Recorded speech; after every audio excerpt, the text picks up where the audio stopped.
মানেই যেন হাই বাজেটের স্কোয়াড। প্রতিবার নিলাম এবং এর বাহির থেকে কোটি কোটি টাকা খরচ করে সেরা স্কোয়াড বানায় ফ্র্যাঞ্চাইজিটি, যার ব্যতিক্রম হয়নি এবারের আসরেও। ব্যাটিং বোলিং দুই বিভাগের জন্য শক্তিশালী স্কোয়াড গড়েছে উত্তরবঙ্গের প্রতিনিধিরা, যার প্রেক্ষিতে বিপিএল তো বটেই, আইপিএল এর যে কোনো দলকেও টেক্কা দিতে পারবে রাইডার্স ফ্র্যাঞ্চাইজিটি, এমনটাই মনে করছেন বিশ্লেষকরা। অকশনের আগে ডিরেক্ট সাইনিং এর মাধ্যমে মুস্তাফিজুর রহমানের সঙ্গে তাদের প্রথম পছন্দ হিসেবে যুক্ত করা হয় নুরুল হাসান সোহানকে, যিনি কিনা সবশেষ কয়েক আসরে নেতৃত্ব দিয়েছিলেন রংপুর রাইডার্সকে। এরপর নিলামে প্রথম পছন্দ হিসেবে লিটন কুমার দাসকে নিয়ে নেয় ফ্র্যাঞ্চাইজিটি। আর একদম শেষ ভাগে বি ক্যাটাগরি থেকে ৩৫ লাখ টাকায় মাহমুদুল্লাহ রিয়াদকে নেয় তারা। এরপর সরাসরি চুক্তির ভিত্তিতে ডেভিড মালান, কাইল মায়ার্স কিংবা ইফতেখার আহমেদের মতো নাম করা ক্রিকেটারদের দলে নেয় রংপুর। সেখান থেকে তাদের ওপেনিং পজিশনে থাকতে পারেন টাইগার অধিনায়ক লিটন কুমার দাস।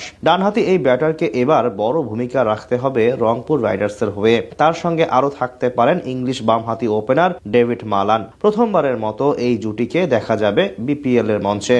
৩ নম্বরে থাকতে পারেন ক্যারিবীয় power hitter Kyle Mayers. BPL এর সবশেষ ২ আসরে ফরচুন বরিশালের হয়ে খেলেছিলেন এই অলরাউন্ডার। বাংলাদেশ প্রিমিয়ার লিগে ২ আসর মিলিয়ে ১৬৬ স্ট্রাইক রেটে ৪৫২ রান করেছেন, প্রায় ৪৫ গড়ে। তাই ২০২৬ বাংলাদেশ প্রিমিয়ার লিগে মায়ার্স হতে পারেন দলটির বিগ ফিশ।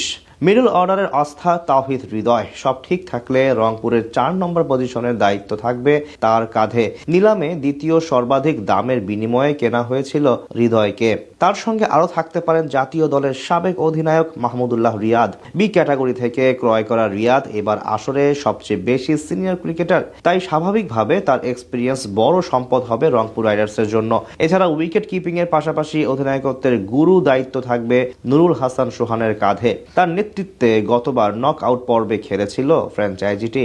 স্পিন বিভাগের আস্থা বাহাতি তরুণ অর্থোডক্স রাকিবুল হাসান। বল হাতে বেশ ভালো সময় কাটাচ্ছেন তিনি। তার সঙ্গে মিস্ট্রি স্পিনার আলিস আল ইসলাম হতে পারেন দলটির বাজির ঘোড়া। বল হাতে ৫০টি স্বীকৃত টি-২০ ম্যাচ খেলে মাত্র ৬.৩৮ ইকোনমি রেট এবং ২২ গড়ে ৫১ উইকেট আছে তার নামের পাশে। এর আগে বিপিএল এ নিজের অভিষেক ম্যাচে হ্যাটট্রিক করে তাক লাগিয়ে দিয়েছিলেন সবাইকে।